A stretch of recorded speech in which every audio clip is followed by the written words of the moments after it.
Theories of crime. Theories of crime provide framework to understand the reasons behind criminal behavior and the factors that contribute to crime. Here are some major theories of crime. 1. Classical theory. Overview.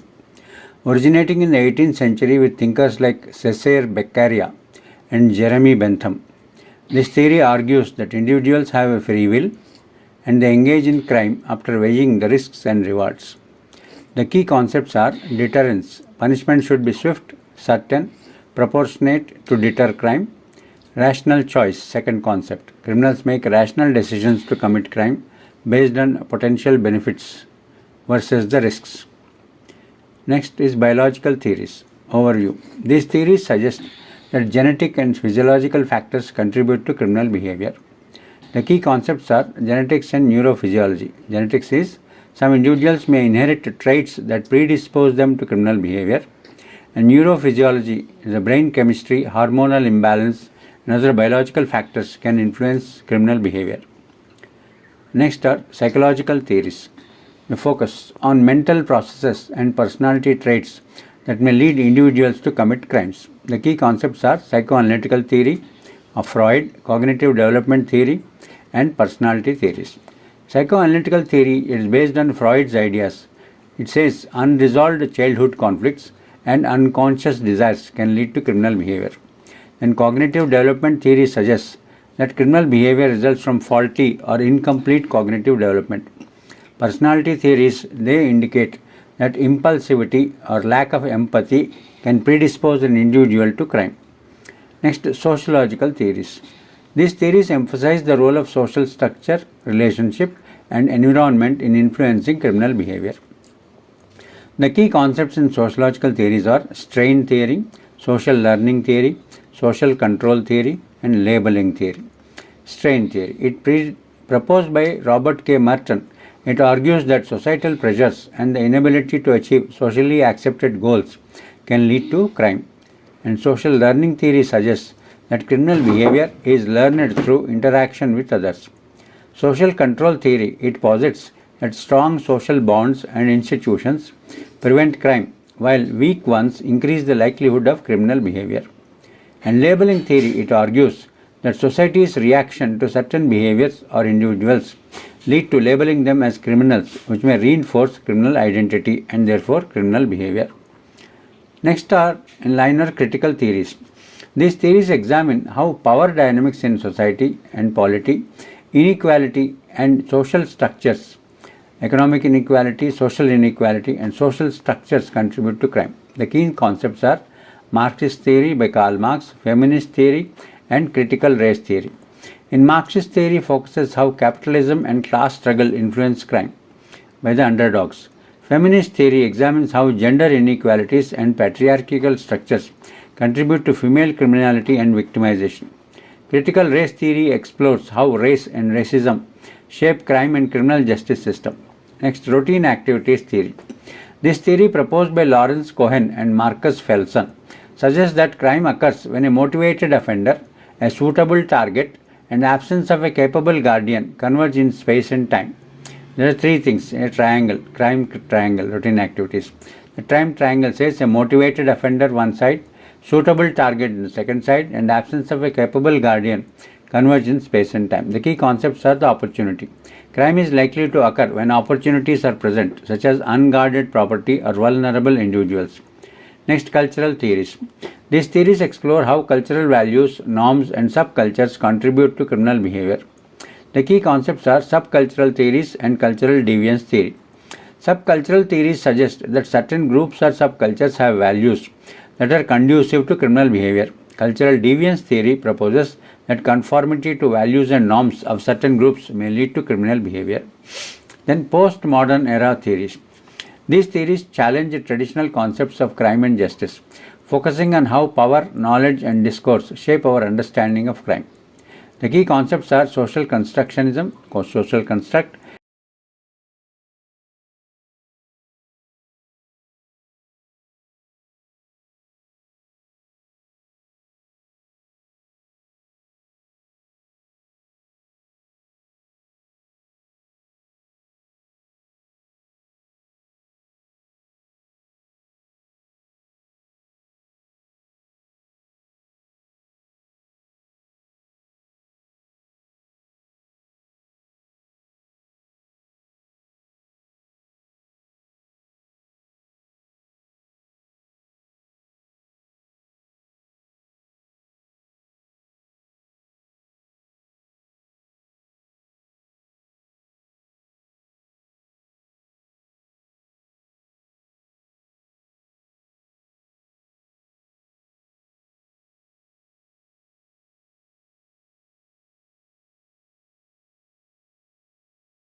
and antisocial examines how language and discourse shape our understanding of crime, justice, and morality. So they offer different perspectives. Now let's see the classical theory of crime. Classical theory of crime is one of the earliest and most influential theories in criminology. It emerged in the 18th century during the Enlightenment, a period characterized by a shift towards reason, logic, and scientific thinking. The theory is closely associated with the works of Italian philosopher Cesare Beccaria and English philosopher Jeremy Bentham. The key principles of classical theory: 1. Free will and rational choice. 1. Human nature. The classical theory posits that human beings have free will and ability to make rational decisions. People are seen as rational actors who seek to maximize pleasure and minimize pain. Next, rational choice. Criminal behavior is considered a choice made after individuals weigh the potential benefits and risks. If the perceived rewards of committing a crime outweigh the potential benefits, a person may choose to commit the crime.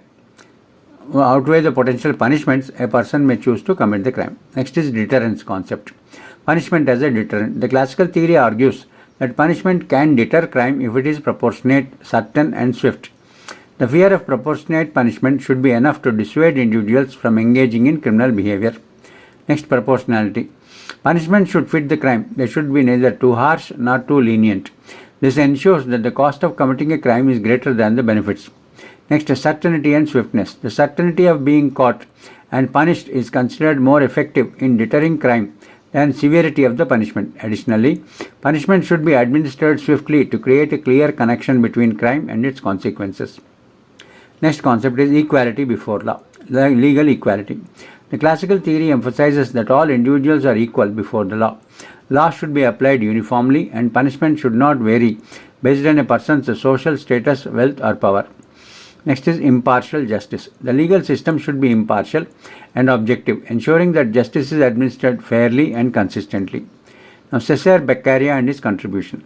Cesare Beccaria's work, particularly his book on Crimes and Punishments, 1764, is foundational to the classical theory of crime. Beccaria argued for the following: against torture and capital punishment. Beccaria was a strong critic of torture and the death penalty. He believed that these practices were inhumane and ineffective as deterrents. Then, purpose of punishment.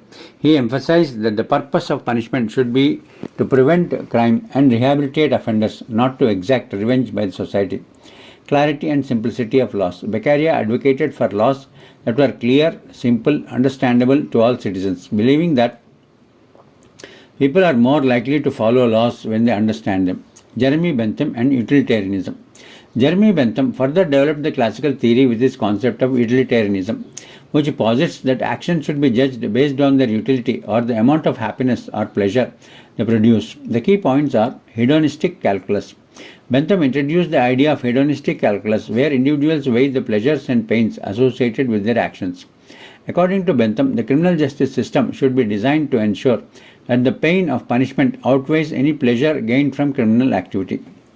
Panopticon. Bentham also proposed the idea of a panopticon, a type of prison design that allows for constant observation of inmates. He believed that the mere possibility of being watched would deter individuals from committing crimes. That is now almost a reality in US and UK.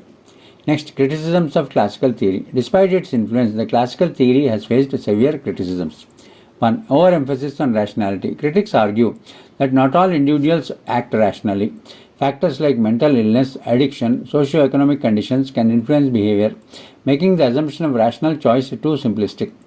Next, neglect of social and environmental factors. The theory largely ignores the social, economic, and environmental factors that can contribute to criminal behavior, such as poverty, lack of education, and peer pressure. Next, punishment focus. The theory's focus on punishment as the primary means of preventing or deterring crime has been criticized for neglecting the rehabilitation and a restorative justice approach. Influence and legacy. The classical theory of crime has had a lasting impact on the criminal justice systems worldwide. Its principles are evident in modern legal practices such as emphasis on deterrence, proportionate punishment, and equal treatment under law. However, modern criminology has evolved to include more nuanced theories that take into account psychological, sociological, and biological factors influencing criminal behavior. Next is biological theories. Biological theories of crime focus on the idea that genetic, neurological, and physiological factors influence criminal behavior. These theories suggest that some individuals may be predisposed to criminality due to biological makeup.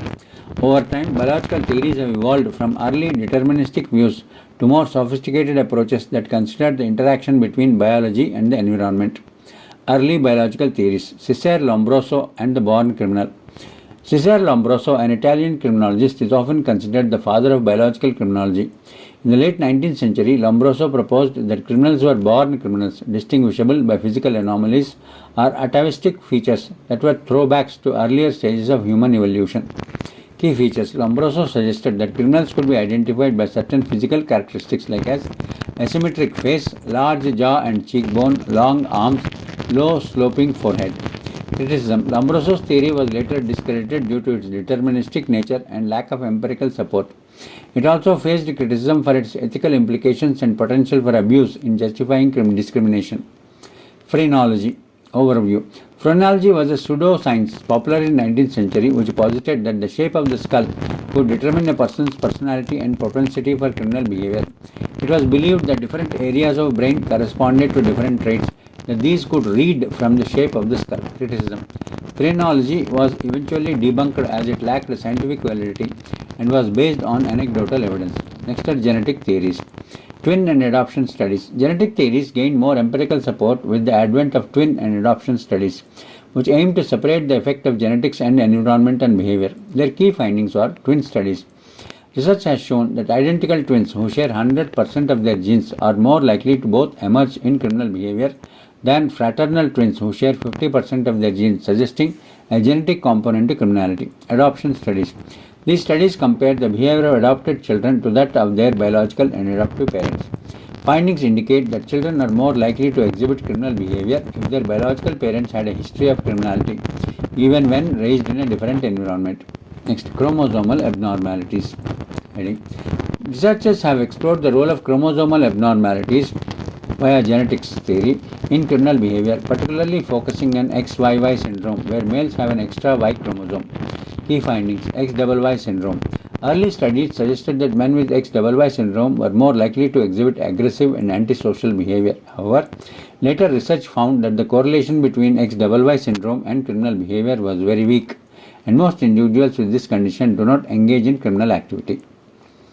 Next heading: neurophysiological theories, brain structure and function. Modern neurophysiological theories focus on how brain structure and function can influence behavior. Research in this area often examines abnormalities in brain areas associated with impulse control, aggression, and decision making. Their key findings are: prefrontal cortex. Damage or a dysfunction in the prefrontal cortex, which is responsible for decision making, impulse control, and moral reasoning, has been linked to increased risk of aggressive and antisocial behavior. Amygdala. The amygdala, which plays a role in processing emotions like fear and aggression, have also been studied. Abnormalities in this area of the brain may contribute to heightened aggression and a lack of empathy. Neurotransmitters and hormones. That's the heading. Neurochemical imbalances, such as those involving neurotransmitters and hormones, have been linked to criminal behavior. Their findings are: serotonin. Low levels of serotonin, a neurotransmitter associated with mood regulation, have been linked to impulsive and aggressive behavior. Dopamine. Dopamine, which is involved in reward and pleasure pathways, has been implicated in substance abuse and other risk-taking behavior that may lead to criminality. Testosterone. High levels of testosterone have been associated with increased aggression and risk-taking behavior, though the relationship is complex and influenced by environmental factors. Biosocial theories. Next heading. Interaction between biology and environment. Biosocial theories recognize both biological and environmental factors interact to influence criminal behavior. These theories reject the idea that biology alone determines criminality and instead focus on how genetic predispositions can be triggered or suppressed on environmental factors. Key concepts: gene-environment interaction. Certain genetic traits may only lead to criminal behavior in a specific environment. For example, a genetic predisposition for aggression might only result in violent behavior in individuals who also experience environmental stressors like poverty or abuse. Epigenetics. This emerging field studies how environmental factors can influence gene expression. For example, Chronic stress or exposure to violence can turn on or turn off certain genes related to behavior. Next, life course theories heading. Life course theories examine how biological and environmental factors influence behavior over a person's lifetime. These theories suggest that biological predispositions interact with life experiences such as trauma, peer influence, and socialization to shape behavior. Their key concepts are cumulative risk. The accumulation of biological and environmental risk factors over time increases the likelihood of criminal behavior, and protective factors. Factors such as strong social bond, education, positive role models can mitigate the effect of biological predisposition. Implications for criminal justice. Risk assessment. Biological theories have influenced the development of risk assessment tools that consider genetic and neurophysiological factors while evaluating the likelihood of reoffender. Rehabilitation. Understanding the biological underpinnings of behavior has led to the development of treatments that address neurochemical imbalances such as medication for impulse control disorder. Ethical consideration. The application of biological theories raises ethical concerns, particularly regarding the potential for discrimination, the stigmatization of individuals with certain genetic traits, and the balance between individual responsibility and biological determinism. Criticism of biological theories. Determinism. Critics argue that biological theories can be overly deterministic, suggesting that individuals with certain biological traits are more destined to become criminals, which can undermine the concept of free will and responsibility. Then reductionism. Some argue that these theories oversimplify complex human behavior by reducing it to biological factors, neglecting the role of social, cultural, environmental influences. Ethical issues. The potential for misuse of biological theories, such as justifying discriminatory practices or eugenics, has been significant concern throughout the history of these theories. Conclusion. Biological theories of crime have evolved significantly from early deterministic views to more nuanced approaches that consider the complex interplay between biology and environment. While these theories provide valuable insights into the potential biological underpinnings of criminal behavior, they are most effective when integrated with psychological, social, environmental perspectives. Understanding the biological aspect of criminality can contribute to more effective prevention, intervention, and rehabilitation strategies within the criminal justice system. Next, heading psychological theories. Psychological theories of crime focus on the mental processes, behavior that may lead individuals to commit criminal act. These theories examine how factors such as personality trait, cognitive development, and childhood experiences contribute to criminal behavior. Psychological theories are diverse, ranging from psychodynamic theories rooted in Freudian psychology to cognitive behavioral approaches that emphasize learned behavior. First heading, psychodynamic theories. Freud's psychoanalytical theory. Sigmund Freud's psychoanalytical theory is one of the earliest psychological explanations for criminal behavior. Freud believed that human behavior is influenced by unconscious desires, conflicts, and childhood experiences. Key concepts: id, ego, and superego. According to Freud, the mind is divided into three parts. One, id, represents the primal desires and operates on the pleasure principle, seeking immediate gratification. Ego, the rational part of the mind, operating on reality principle, balances the demands of the id with the constraints of the reality. Superego represents internalized societal norms and morals functioning as a conscience, which can either stop your particular id activities or modify ego. Criminal behavior. Freud suggested that criminal behavior might result from an overactive id or weak superego. For example, an individual with an underdeveloped superego may lack the moral compass to resist urges of the id, leading to impulsive or antisocial behavior. Unresolved childhood conflicts. Unresolved conflicts or traumas from childhood, such as abuse or neglect, can manifest in adulthood as criminal behavior. Freud believed that these unconscious conflicts could lead to anxiety, which individuals might attempt to alleviate through criminal acts. Attachment theory. John Bowlby. John Bowlby, an attachment theory, emphasizes the importance of early childhood relationship, particularly the bond between a child and the primary caregiver. Key concepts. 1. Secure and insecure attachment. Bowlby argues that children who developed secure attachment with their caregiver are more likely to grow up well adjusted, whereas those with insecure attachment may develop emotional and behavioral problems.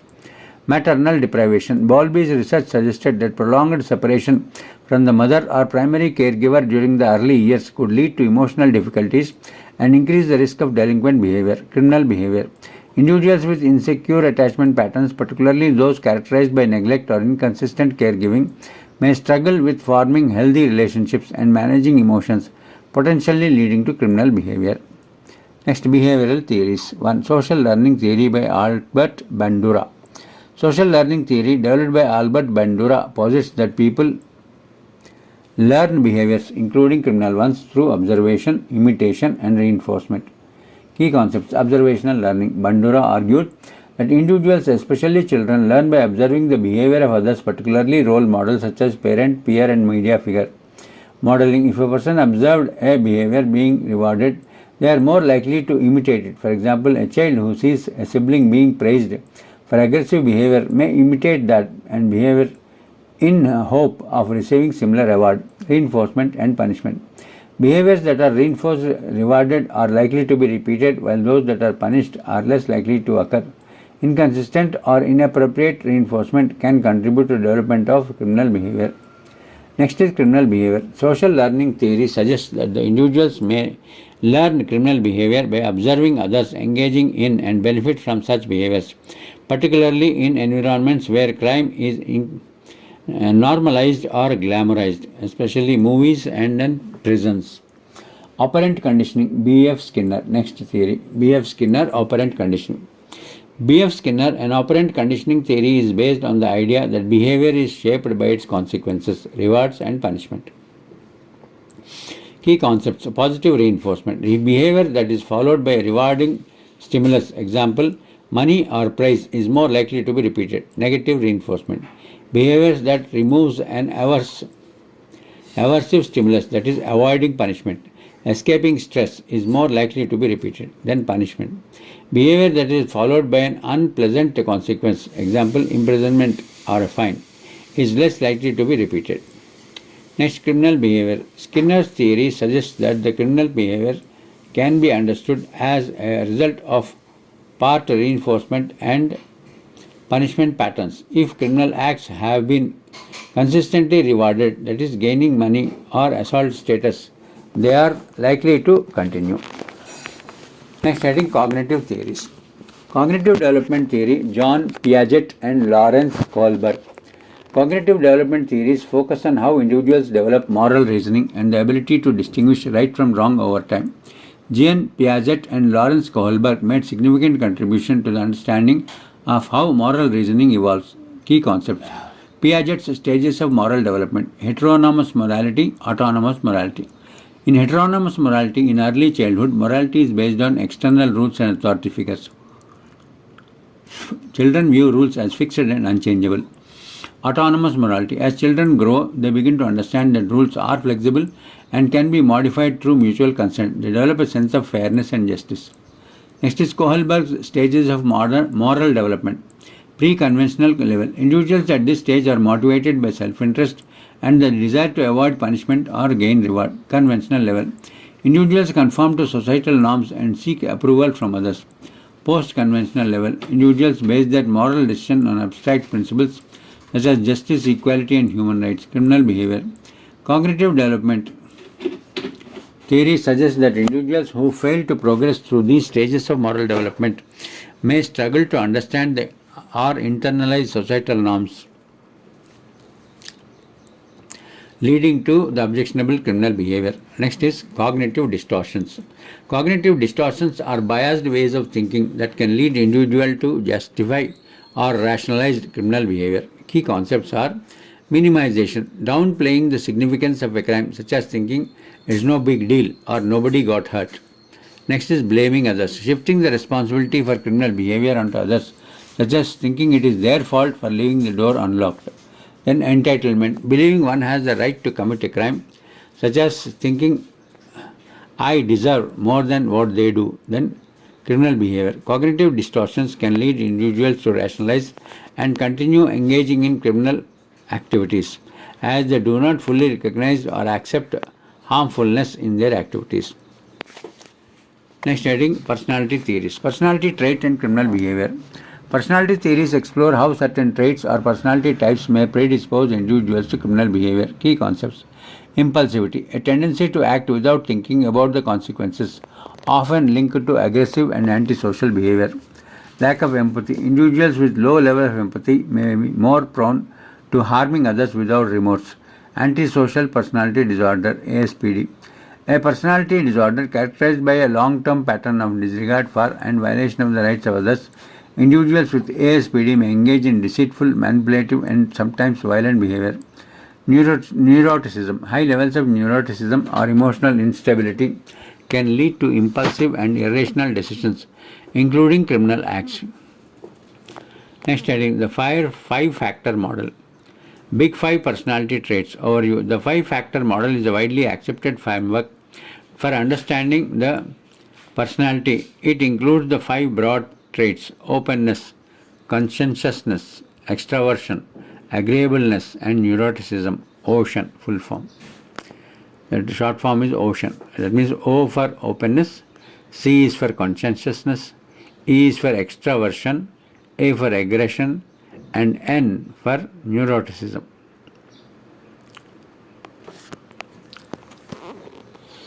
Key concepts. Low conscientiousness. Individuals with low conscientiousness may lack self-discipline, be more impulsive, and engage in risky behavior. Low agreeableness. Those with low agreeable behavior may be more antagonistic, competitive, and less cooperative, which could lead to conflict and criminal behavior. Personality traits such as low conscientiousness and low agreeableness have been associated with a higher likelihood of engaging in criminal activities. Psychological risk factors. Mental disorders and crime. Overview. Certain mental disorders have been linked to an increased risk of criminal behavior, although it is important to note that most individuals with mental illness do not commit crimes. Key disorders. Schizophrenia. Some individuals with schizophrenia may exhibit delusions or hallucinations that lead to criminal behavior, particularly if they are not receiving adequate treatment. Next, bipolar disorder.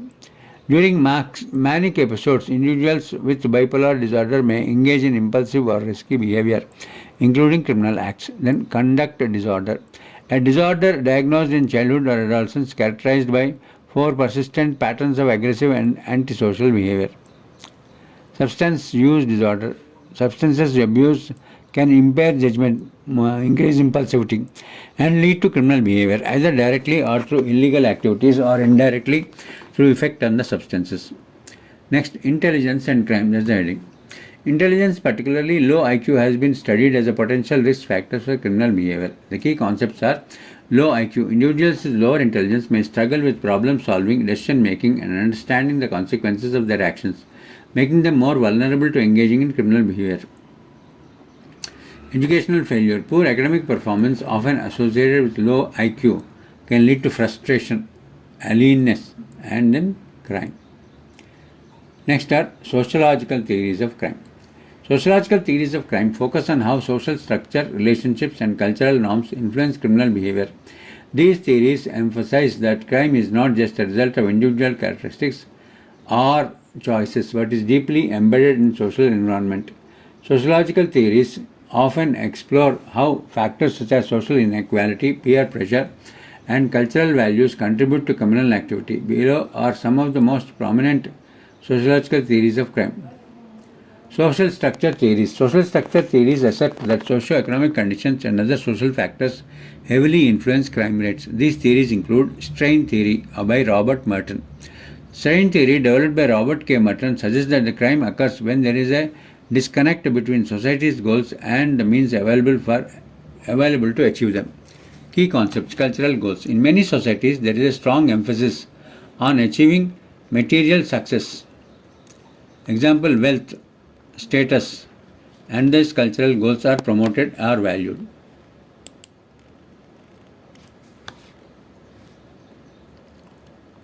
Institutional means. Society also prescribes acceptable means to achieve these goals, such as education, employment, and hard work. Strain concept. When individuals are unable to achieve these goals through legitimate means, that is, education, employment, and or hard work, they experience a strain or pressure. The strain can lead to frustration, which may result in criminal behavior as individuals seek alternative, often illegal means to achieve success. Modes of adaptation. Merton identified 5 modes of adaptation to strain. Conformity. Accepting the goals and means, striving to succeed through legitimate methods. Next, innovation. Accepting the goals but using illegitimate means, that is crime, to achieve them. Then ritualism. Abandoning the goals but rigidly adhering to the means even if they lead to failure. Next, retreatism. rejecting both the goals and the means, leading to withdrawal from society, that is substance abuse. Rebellion, rejecting both existing goals and means and advocating for new ones, example revolutionary movements. Next heading is General Strain Theory by Robert Agnew. Robert Agnew expanded on Merton's strain theory by introducing the general strain theory, which broadens the concept of strain to include more than just the inability to achieve material success. Key concepts: multiple sources of strain. GST identifies several sources of strain, including 1. Failure to achieve positively valued goals, similar to Merton's original concept. Then removal of positively valued stimuli, experiencing the loss of something valuable, example a loved one or a job. Confrontation with negative stimuli, being exposed to negative experiences or environment, example abuse or bullying. Coping mechanism, not everyone who experiences strain will turn to crime. GST emphasizes that the role of coping mechanism and social support in determining whether strain leads to criminal behavior.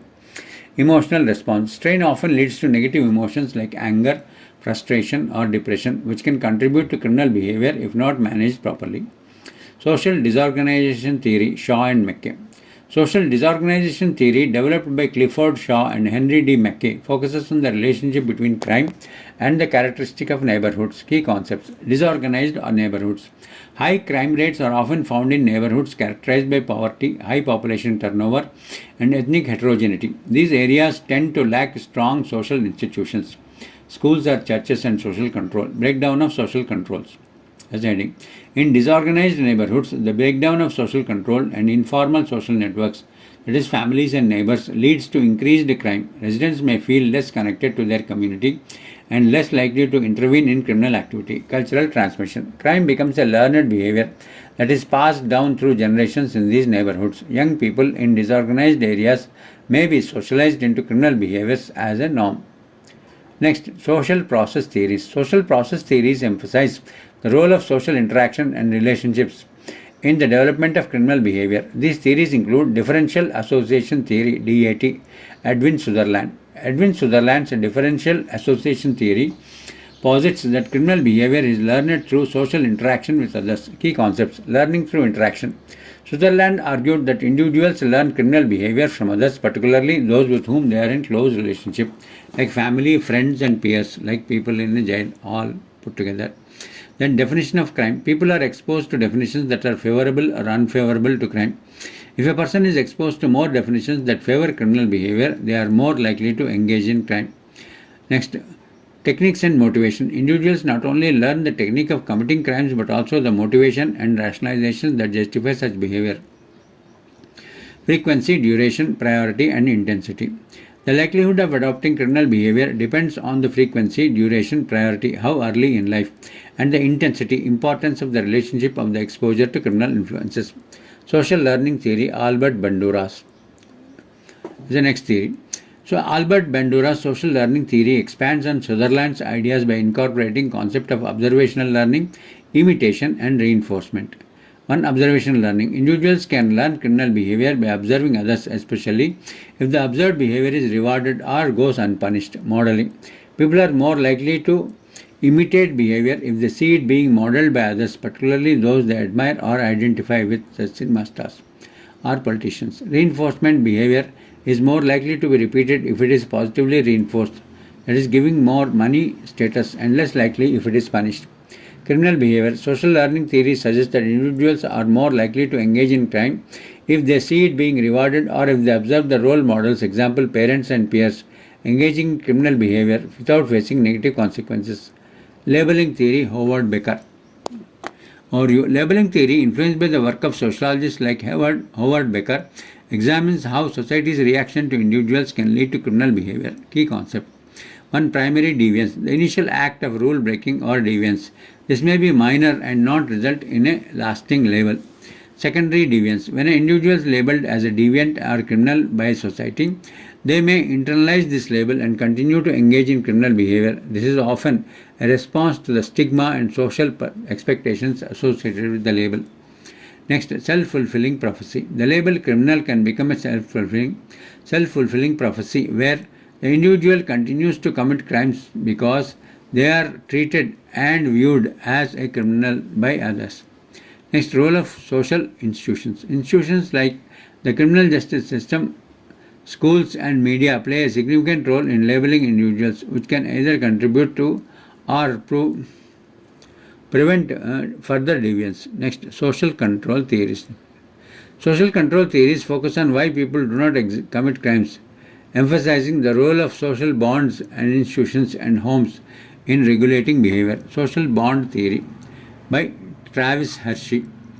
The Travis Hershey social bond theory suggests that the strong social bonds to family, school, and other social institutions prevent individuals from engaging in criminal behavior.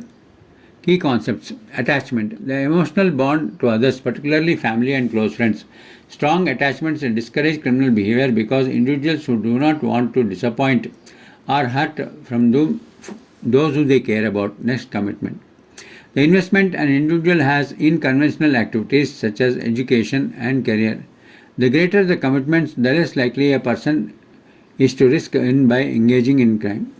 Involvement, participation in conventional activities like the sports, clubs, or religious groups leaves less time for criminal activity.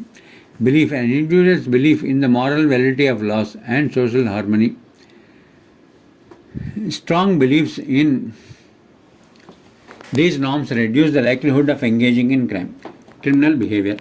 Weak or broken social bonds can lead to criminal behavior because the individual has less to lose and may not feel bound by social norms or expectations. Next is containment theory, by Walter Reckless. Walter Reckless' containment theory posits that individuals are insulated from crime by both internal and external controls. Key concepts: inner containment. Internal factors such as self-control, a strong conscience, and a positive self-image help individuals resist criminal behavior. Next, outer containment. External factors such as supportive relationship, effective social institution like family, school, and a stable community provides external control over the behavior. Pushes and pulls. Next concept. Individuals may face pushes, internal pressures such as frustration or aggression, and pulls, external temptations such as peer pressure or opportunities for crime towards criminal behavior. Effective containment can prevent these pressures from leading to crime. Criminal behavior. Weak commitment. Weak containment, whether due to lack of internal controls or the absence of external controls, increases the likelihood of engaging in a crime. Next are critical theories. Critical theories focus on the role of power, inequality, and social conflict. That's the triangle for you. Power on the top, inequality on the left side, social conflict on the right side. Is the creation and enforcement of laws as well as perpetuation of crime. Conflict theory overview. Conflict theory, rooted in the works of Karl Marx, views crime as a result of social and economic inequality. Next, critical theories of crime. Critical theories of crime focus on the role of social power, inequality, and conflict in the creation and enforcement of issues. These theories challenge traditional perspective by emphasizing how laws are often used to maintain the interest of those in power and how social inequalities contribute to criminal behavior. Critical theories encompass a variety of perspectives, including Marxist, feminist, and postmodern suggestions, all of which seek to uncover the underlying social dynamics that their crime and justice. Next, Marxist criminology overview. Marxist criminology is grounded in the idea of Karl Marx and Friedrich Engels.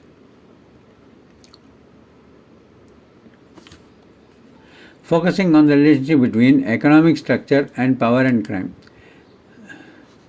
The perspective views crime as a product of a capitalist system where the ruling class, the bourgeois, uses the law to control and exploit the worker class, that is proletariat. Key concepts: capitalism and crime. Marxist criminologists argue that capitalism creates conditions that lead to crime by fostering inequality, poverty, and competition. The capitalist system is inherently exploitative, leading to social economic disparities that drive individuals towards criminal behavior as a means of survival or resistance. Class conflict. Crime is often seen as a result of the class struggle between the ruling class, who seek to maintain their wealth and power, and the working class, who are oppressed and marginalized. The laws and criminal justice system are tools used by the ruling class to suppress the dissent and protect their interests.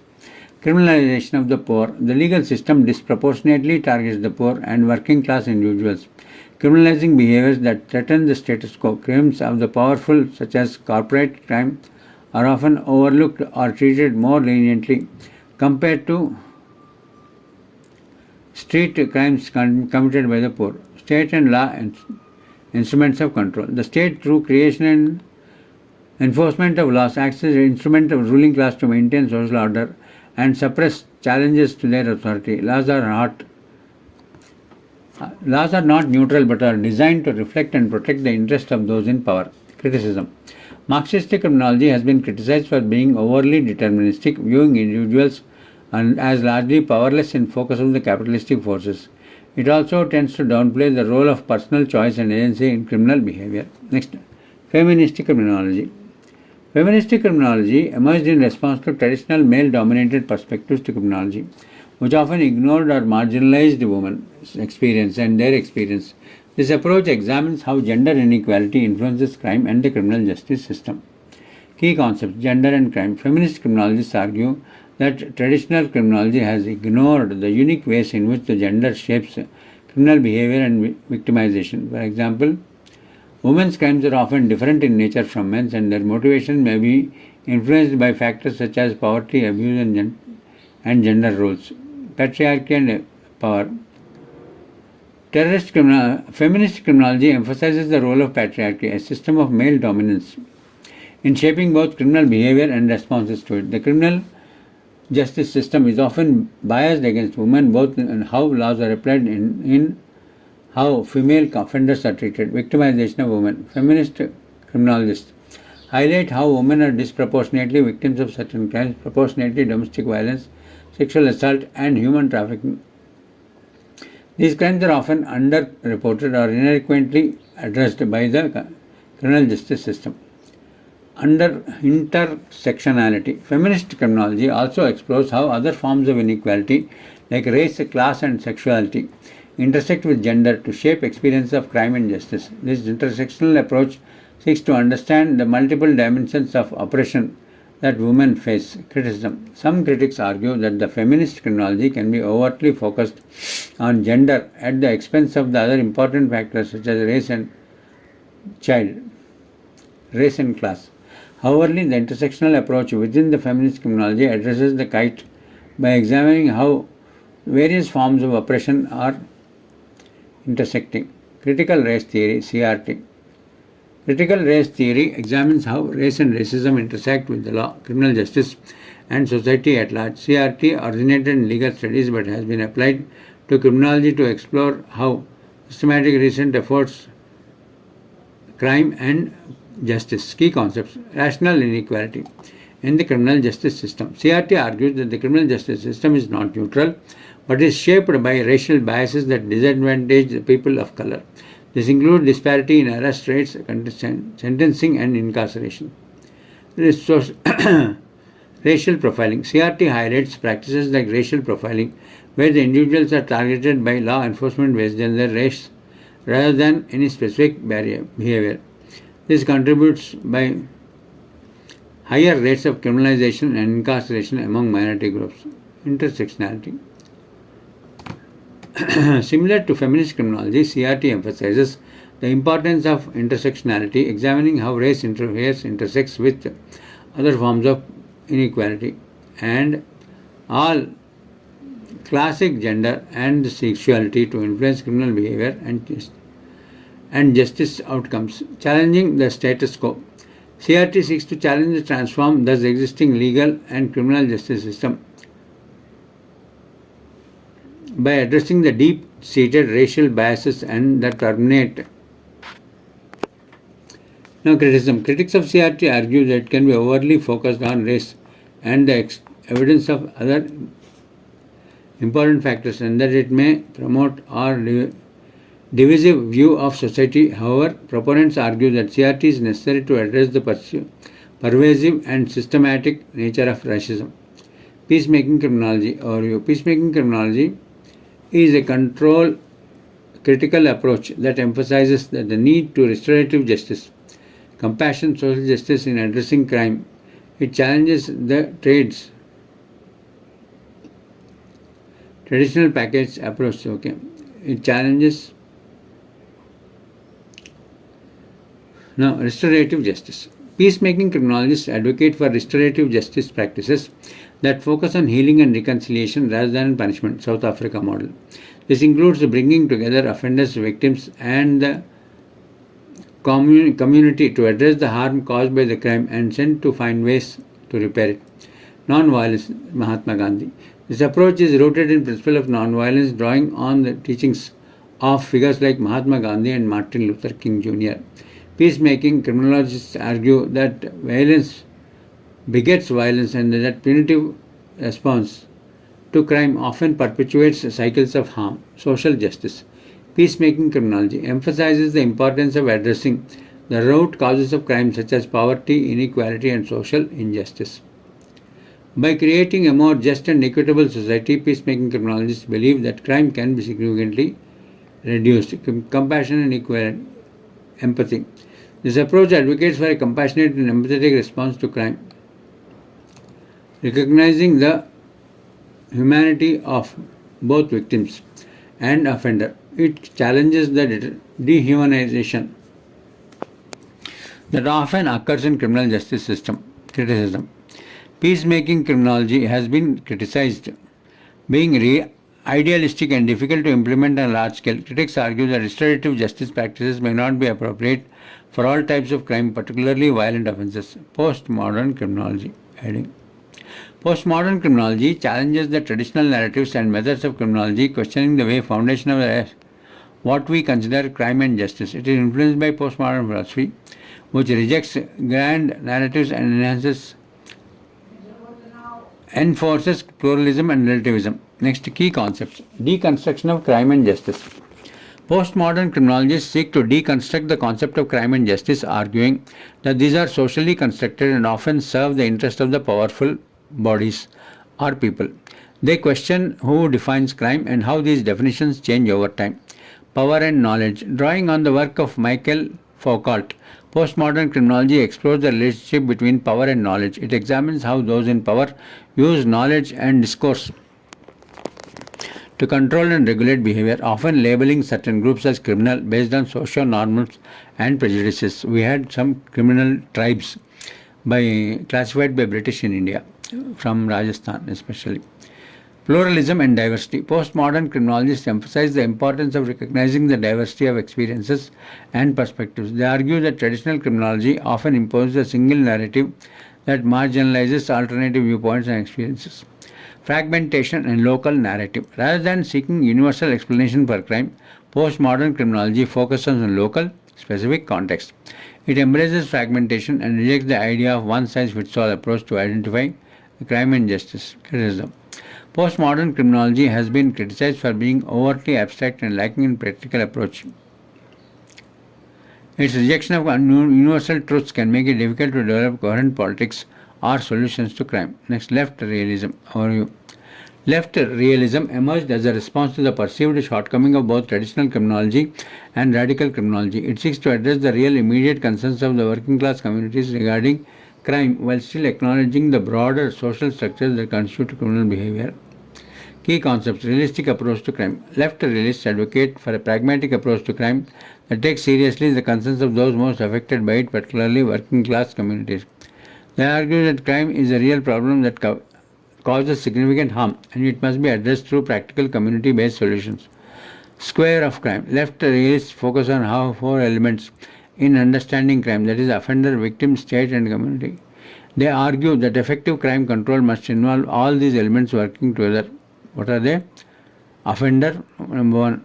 Victim number two. State and the community. Relative deprivation. Left realism emphasizes the concept of relative deprivation, the perception that one is deprived relative to others in society as a significant factor in criminal behavior. The sense of injustice and inequality can lead to individuals to commit crimes. Community policing. Left realists advocate for community policing and other community-based strategies that involve local residents in crime prevention and control. Next is routine activities theory of crime. Routine activities theory is a prominent criminological theory developed by Lawrence E. Cohen and Marcus Felson in 1979. Unlike many other criminological theories that focus on motivation or characterize its offenders, routine activities theory emphasizes circumstances in which crimes are likely to occur. It's a part of the broader category of environmental criminology, which looks at physical and situational factors that influence crime. Or you have revenue activation theory.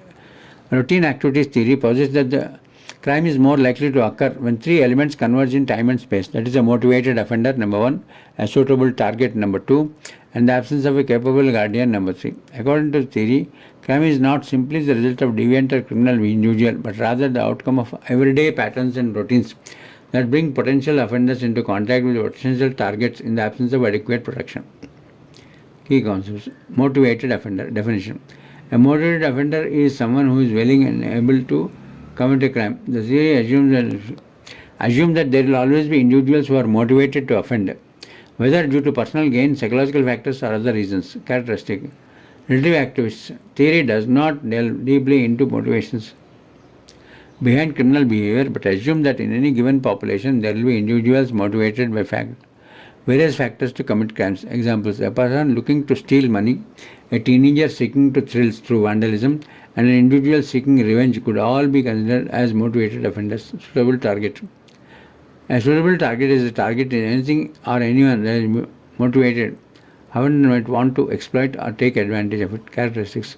Suitability of a target depends on factors like value, visibility, accessibility, vulnerability. A target is more suitable for if it is perceived as easy to take or exploit without much risk. Example: property. A parked car with valuables inside is unlocked. An unlocked home is broken into and the purse is left unattended is picked up. People. An individual walking down alone at night, particularly only if they appear vulnerable. Example: elderly or intoxicated. That is mugging. Information. Sensitive data on unprotected computer networks. That is computer hacking.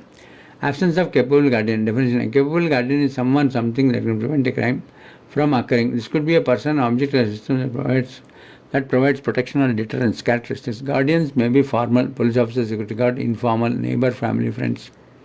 Guardianship can also include physical barriers like lock, alarm system, surveillance camera. Example: people. A homeowner, security officer, a passerby who might intervene. Physical objects: security cameras, alarm systems, study locks that make a target less accessible. Social systems: neighborhood-based watch programs, community patrol, and social networks that increase the likelihood of someone noticing and responding to criminal behavior. Convergence of three elements. For a crime to occur, these three elements must converge in a specific time and place. One is example: a car thief, that is a motivated offender, finds an unlocked car with a laptop on the passenger seat, suitable target. In an area without surveillance or passerby, absence of a capable guardian. Example 2. A burglar, motivated offender, notices a house with no lights on and no cars in driveway and no one around, suitable patrol, and decides to break in because there is no one nearby to stop them.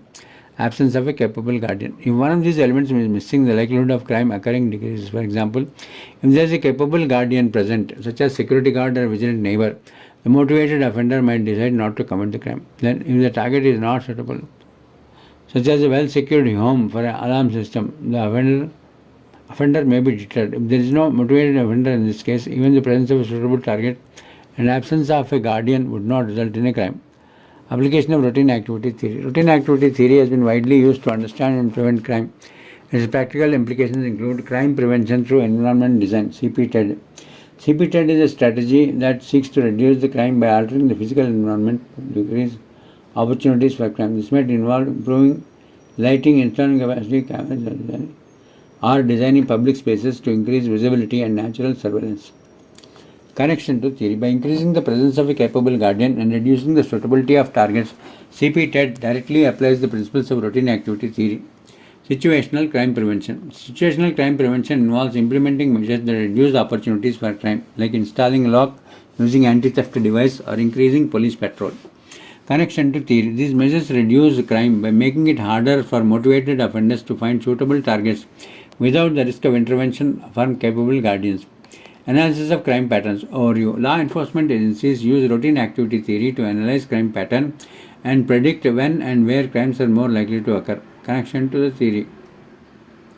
By understanding the routines of activities of potential offenders and potential victims, law enforcement can allocate resources more effectively to prevent crime. Criticism of the routine activity theory. Oversimplicity. Critics argue that theory is overly simplistic and ignores other important factors that contribute to crime like social, economic, psychological. The theory assumes that motivated offenders are always present, which may not account for variations in crime rates due to changes in societal conditions or individual behavior. Neglect of offender behavior. Routine activities theory does not explore any individuals become motivated offenders in the first place. It assumes the presence of motivated offenders without delving into underlying causes of criminal behavior. Critics argue that understanding the motivations behind criminal behavior is essential for developing effective crime prevention strategies. Focus on opportunistic crimes. The theory is most applicable to opportunistic crime like theft, burglary, where offenders take advantage of or a specific situation. It may be less useful in explaining crimes that are more planned or driven by deeper social issues such as domestic violence or organized crime. Routine activity theory provides a valuable framework for understanding the situational factors that contribute to crime.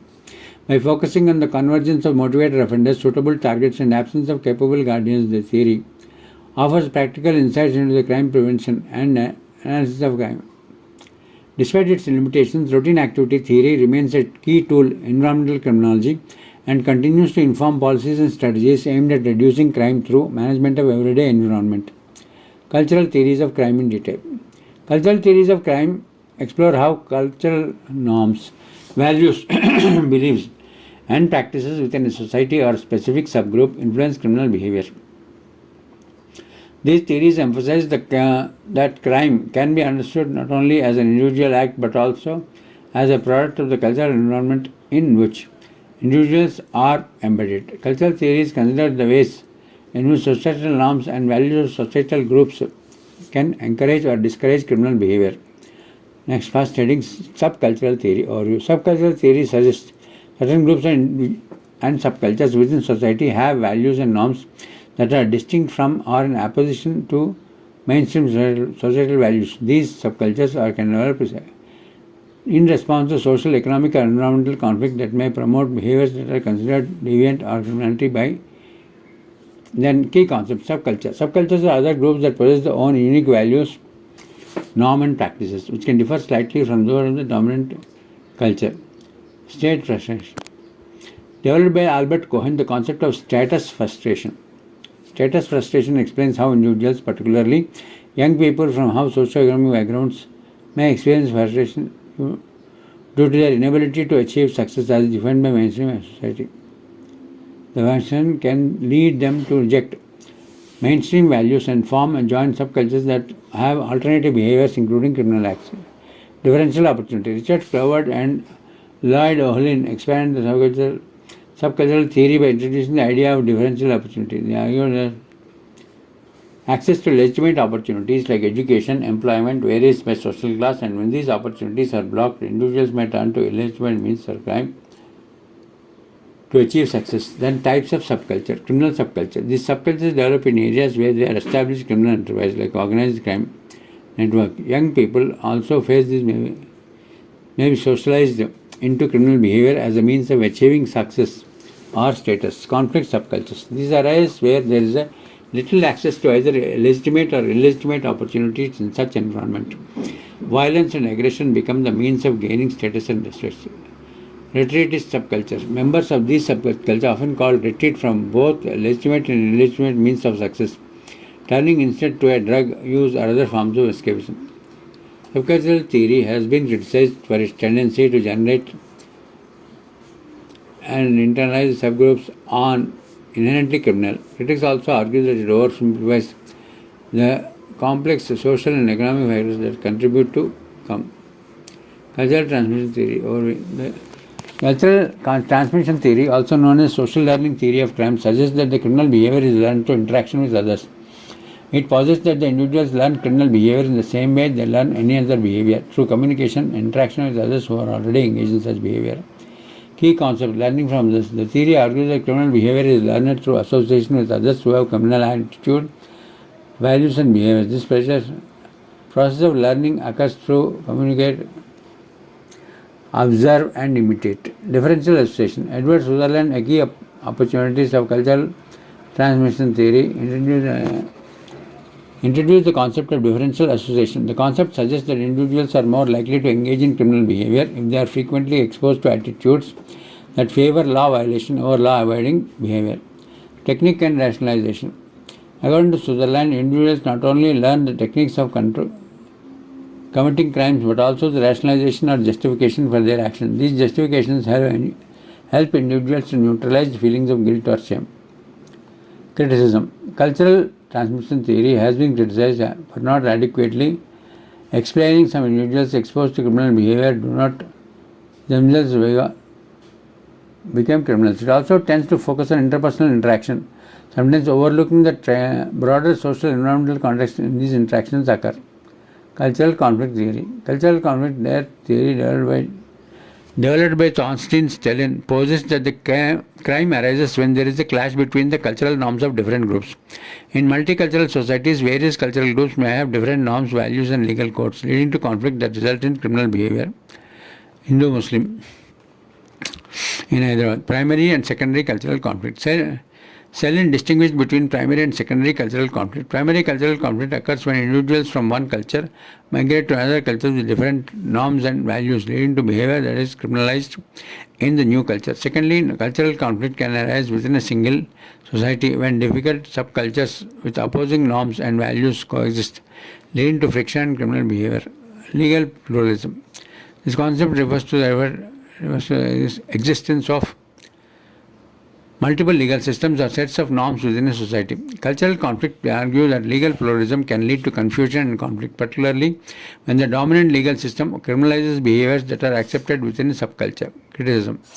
Critics of cultural conflict theory argue that it may oversimplify the complex ways in which cultural norms and laws interact. Additionally, it may overlook the power dynamics that often shape which cultural norms are codified into law and which are criminalized. Code of the street. Next. The code of the street, as a concept developed by Elijah Anderson, refers to a set of informal rules governed by interpersonal behavior, particularly in the inner city neighborhoods. These rules emphasize respect, toughness, and the willingness to use violence to protect oneself and reputation. Respect, that is juice. In neighborhoods where mainstream opportunity success are limited, respect becomes a highly valued commodity. Individuals earn respect by demonstrating toughness, often through aggressive behavior or the use of violence. Next is the decent and the street.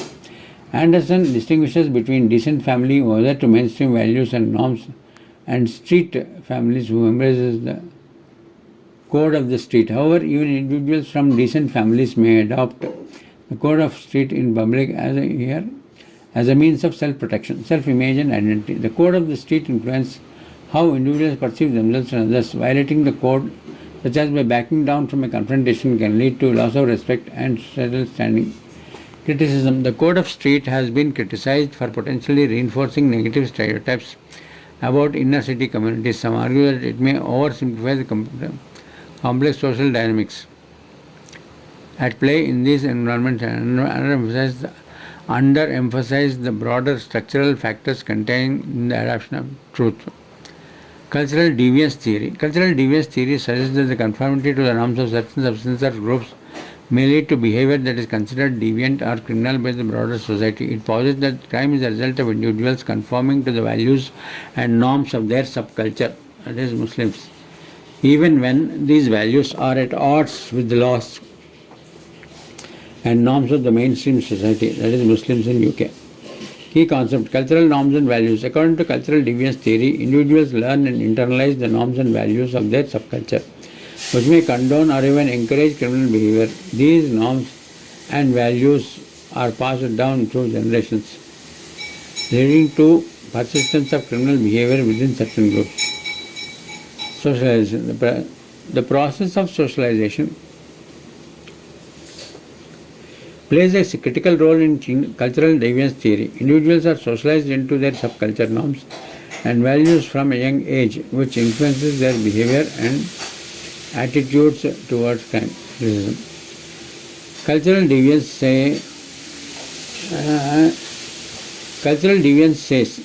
has been criticized by the determinist view of behavior, suggesting that individuals from certain subcultures are almost always inevitably drawn to criminal behavior. Critics also argue that it fails to account for individual agency and the ability to choose between different sets of individuals. Drift theory. Drift theory, developed by David Mazza, suggests that individuals drift in and out of deviant behavior rather than being fully committed to deviant lifestyle.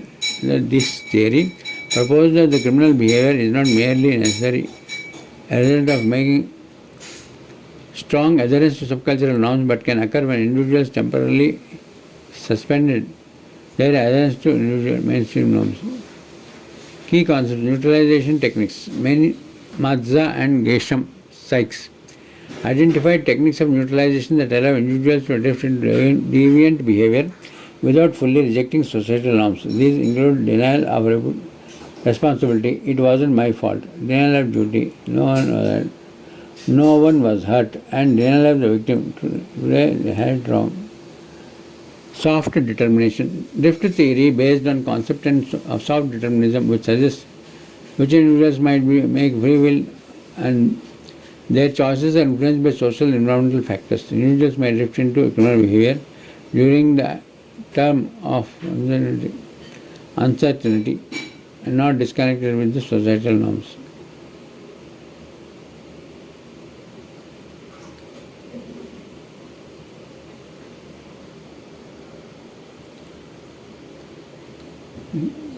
Then socialization, criticism. Cultural deviance theory has been criticized for a deterministic view of behavior, suggesting individuals from certain subcultures are almost inevitably drawn to criminal behavior. Drift theory. Drift theory, developed by David Mazza, suggests that individuals drift in and out of deviant behavior rather than being fully committed to a deviant lifestyle.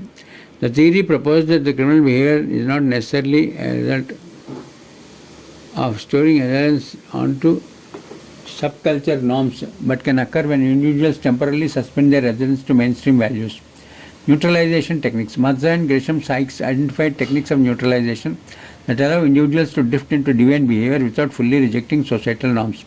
They include denial of responsibility, like it wasn't my fault; denial of injury, no one was hurt; and denial of the victim, they had it coming.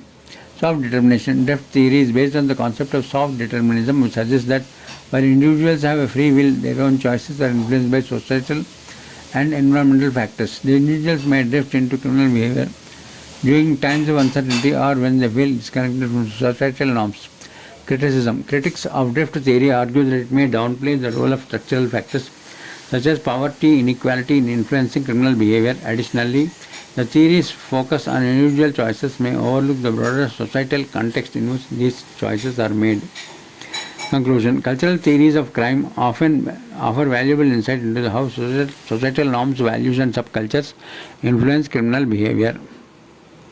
These theories emphasize that the crime cannot be fully understood without considering the cultural context in which it occurs. Postmodern theories of crime in detail.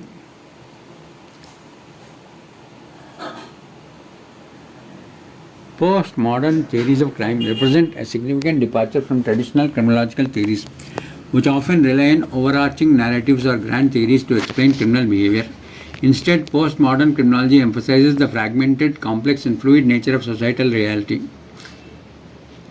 It challenges the idea that crime can be fully understood through universal principles or objective truths. Postmodern criminology draws on postmodern philosophy, which is skeptical of grand narratives, fixed categories, and the idea that knowledge can be entirely and deconstruction. Social constructionism argues that crime is a social construct defined by those in power to control and marginalize certain groups. That means there is no such thing as a crime. That's what they almost like to say. Okay? Then deconstruction.